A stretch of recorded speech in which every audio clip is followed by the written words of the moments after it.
Mummy, मुझे बहुत ठंड लग रही है। हाँ मम्मी, मुझे भी।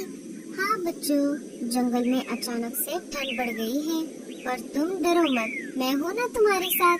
मैं तुम दोनों को ठंड नहीं लगने दूंगी। पूरे जंगल में सन्नाटा फैला हुआ था, क्योंकि ठंड का मौसम शुरू हो चुका था। जिन पंछियों ने अपने घोंसले पक्के किए थे, उन्हें तो कुछ नहीं हो रहा था, पर जिन्होंने अपने घोंसले पक्के नहीं बनाए थे, उन्हें सर्दी के मौसम में बाहर ही ठंड में रहना पड़ रहा था। अजी, दरवाजा लगा लीजिए। एक तो आपने हमारे घोंसले को इतनी बड़ी बड़ी खिड़कियाँ बनाई है, और ऊपर से ये बड़ा सा दरवाजा भी खोल कर बैठे हो। इससे अच्छा तो हम बाहर खुले में ही अपना घोंसला बनाते। अरे गोरी, बाहर हल्की बर्फबारिश हो रही है, मैं उसी का मजा ले रहा हूँ। आओ, तुम भी बाहर आ जाओ। रहने दो, आप एक काम करो, आप घोंसले के बाहर चले जाओ और जो मजे लेने हैं ले लो। ऐसे हमें ठंड के मजे ना दो। कालू बाहर चला जाता है और बाहर से घोंसले का दरवाजा लगा देता है। इधर रानू चिड़िया लाडू चिड़िया के पास आ जाती है। रानू, क्या हुआ? क्या बात है? लाडो, मैं मेरे माँ और पिताजी के पास कुछ दिन रहने के लिए जा रही हूँ। यहाँ ठंड बढ़ गई है। पर रानू, तुम्हारे माता पिता तो बर्फीले पहाड़ों पर रहते हैं ना, तो क्या तुम्हें वहाँ पर ठंड नहीं लगेगी? अरे नहीं नहीं, वहाँ मेरा परिवार बर्फ के इग्लू घर में रहता है। लाडो, तुम ऐसा क्यों नहीं करती? तुम भी चलो मेरे साथ, हम कुछ दिन वहीं पर रहकर वापस आ जाएंगे। मम्मी, चलो ना, हमें भी देखना है इग्लू का घर। चलो ना मम्मी, चलो ना। ठीक है बच्चों, चलो हम भी चलते हैं। सारे मिलकर रानू के माँ पिताजी के इग्लू के घर की तरफ निकल पड़ते हैं। अरे, ये जंगल में अचानक इतनी सर्दी कैसे बढ़ गई? अगर जल्द से घोंसले का इंतजाम नहीं हुआ तो लगता है यहीं पर ठंड से जान निकल जाएगी। कुछ समय उड़ने के बाद लाडो और रानू बर्फीले पहाड़ों की तरफ आ जाते हैं। रानू, यहाँ पर तो हमारे जंगल से भी ज्यादा ठंड है।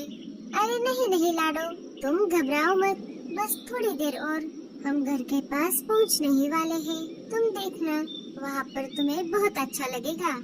वो सब जा ही रहे थे कि तभी एक शिकारी पंछी ने उनका रास्ता रोक लिया। अरे वाह वाह वाह, क्या बात है! इतनी कड़कड़ाती ठंड में मस्त गर्मा गर्म मांस खाने को मिलेगा। शिकारी को देखकर सारे डर जाते हैं। शिकारी पंछी उन पर हमला करने ही वाला था कि तभी एक पंछी बीच में आ जाता है। रुक जा, वरना इसका अंजाम बहुत बुरा होगा। तू मेरा कुछ नहीं बिगाड़ पाएगा। हट जा मेरे रास्ते से, नहीं तो मैं तुझे भी नहीं छोड़ूंगा। शिकारी पंछी उस पर हमला करने ही वाला था कि तभी ऊपर से किसी ने एक बड़ा सा नारियल शिकारी पंछी के सिर पर गिरा दिया। अरे, ये किसने किया? ये मैंने किया है। अब चल यहाँ से 9-2-11 हो जा, मैं तुम दोनों को देख लूंगा। हाँ हाँ, चल अब निकल। शिकारी चिल वहाँ से भाग जाता है। दोनों रानू और लाडो के पास आ जाते हैं। पिताजी, भैया, आप यहाँ? अच्छा हुआ आप यहाँ पर आ गए, वरना वो शिकारी चिल हम सबको मार ही देता। अरे ऐसे कैसे बहना, हमारे होते हुए तुम्हें कुछ नहीं होगा। पर बेटी, ये चिड़िया कौन है तुम्हारे साथ? इसे पहले तो नहीं देखा। इसका नाम लाडो है और ये दो इसके बच्चे हैं। मैं ही इसे मेरे साथ लेकर आई हूँ। तुमने अच्छा किया। जल्दी चलो, बाहर बहुत ठंड है, हमारा घर ज्यादा दूर नहीं है। सारे वहाँ से उड़कर इग्लू के घर के पास आ जाते हैं। सारे अंदर चले जाते हैं। रानू, इस घर को तो दरवाजा ही नहीं है, पर फिर भी ये अंदर से कितना गर्म है। लेकिन ऐसा कैसे? अरे बेटी, अंदर की गर्मी अंदर ही रहती है और बाहर की ठंड बाहर। अपनी नानी को देखकर बच्चे बहुत खुश हो जाते हैं और भागकर उनके गले लग जाते हैं। मेरे प्यारे बच्चे। और हाँ लाडो बेटी, इस इग्लू के घर के अंदर हमारे अलावा और कोई शिकारी पंछी नहीं आ सकता। सोनू और पिंकी नानी के घर आकर बहुत खुश थे। उन्हें भी बर्फ का इग्लू घर बहुत पसंद आ गया था। मम्मी, हमें बहुत भूख लगी है। बच्चों, थोड़ी देर रुक जाओ, मैं तुम्हारे लिए गर्मा गर्म समोसे बनाती हूँ। मम्मी, तब तक हम बर्फ में बाहर खेलने के लिए जाएं? ठीक है बच्चों, पर ज्यादा दूर मत जाना, यही पास में ही खेलना। बच्चे बाहर बर्फ में खेलने के लिए चले गए। नानी ने सबके लिए गर्मा गर्म समोसे बना दिए। चलो बच्चों, खाना तैयार है। खाने का नाम सुनते ही बच्चे दौड़कर घर के अंदर आ गए। सबने मिलकर खाना खा लिया। नानी के हाथ के समोसे खाकर बच्चे बहुत खुश हो गए। अब तुम सब आराम करो, हम बाहर आग जलाकर बैठे हैं। नानी और रानू ने मिलकर सूखे घास का बिस्तर लगा दिया। सारे इग्लू के घर में सो गए। बाहर बच्चों के नानू और मामा आग जलाकर बैठ गए।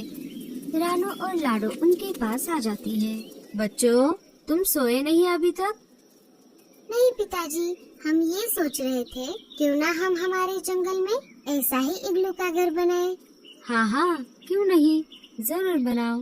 पर बच्चों, इसे बनाने में तो बहुत मेहनत लगती है और बहुत परेशानियाँ भी उठानी पड़ती है।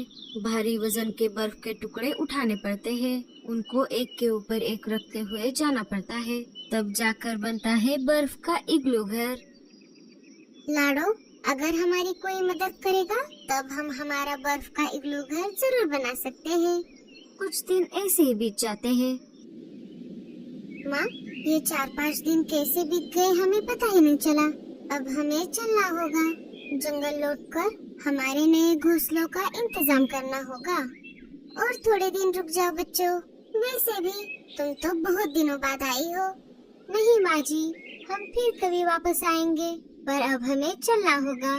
बच्चों का स्कूल भी है, ज्यादा दिन छुट्टियाँ पड़ जाएगी तो बच्चों की पढ़ाई पर असर हो जाएगा। बच्चों का घर जाने का मन ही नहीं कर रहा था, लेकिन उन्हें स्कूल की पढ़ाई भी पूरी करनी थी। सारे अपने घर की तरफ निकल पड़ते हैं। अच्छा, तो तुम वापस जा रहे हो। अब मैं देखता हूँ कि तुम्हें कौन बचाएगा। बच्चों, अब तुम यहाँ से जा सकते हो, जल्दी वापस आना। बाय बाय नानू, बाय बाय, हम जल्दी वापस आएंगे नानू। सारे अपने जंगल वापस आ जाते हैं। रानो, क्यों ना हम भी इग्लू का घर बनाए? हाँ लाडो, लेकिन हमें किसी की मदद लेनी होगी। वो दोनों बातें कर ही रही थी, तभी भूरा कौवा वहाँ पर आ जाता है। अरे भूरे, तू यहाँ पर क्या कर रहा है?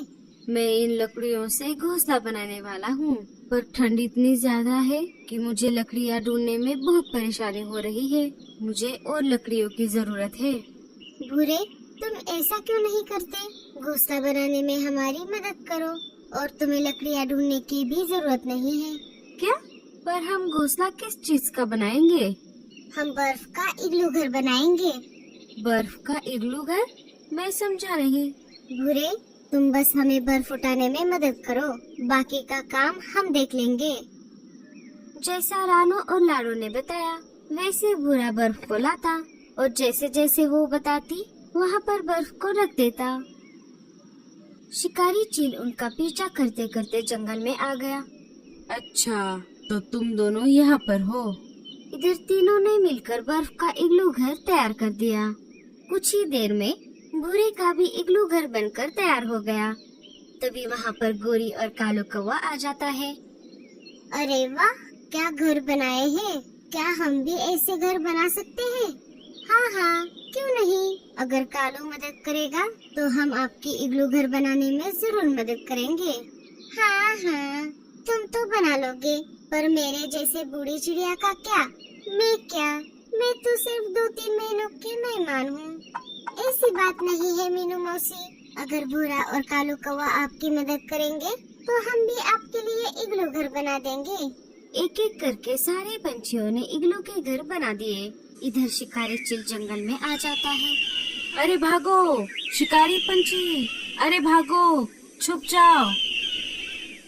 सारे अपने अपने इग्लू के घर में छुप जाते हैं। शिकारी चिल एक एक करके इग्लू के घरों को अपने चोंच और पंजों से तोड़ने की कोशिश करने लगा। अरे ये क्या, ये बर्फ के घर तो बहुत पक्के हैं। मैं एक काम करता हूँ, बाहर ही पंछियों का इंतजार करता हूँ। पंछी अंदर मस्त गरम बैठे थे और इधर चील ठंड में ठिठुरते हुए बैठा था। रात भर ठंड में बैठने की वजह से शिकारी चील बर्फ में जम जाता है।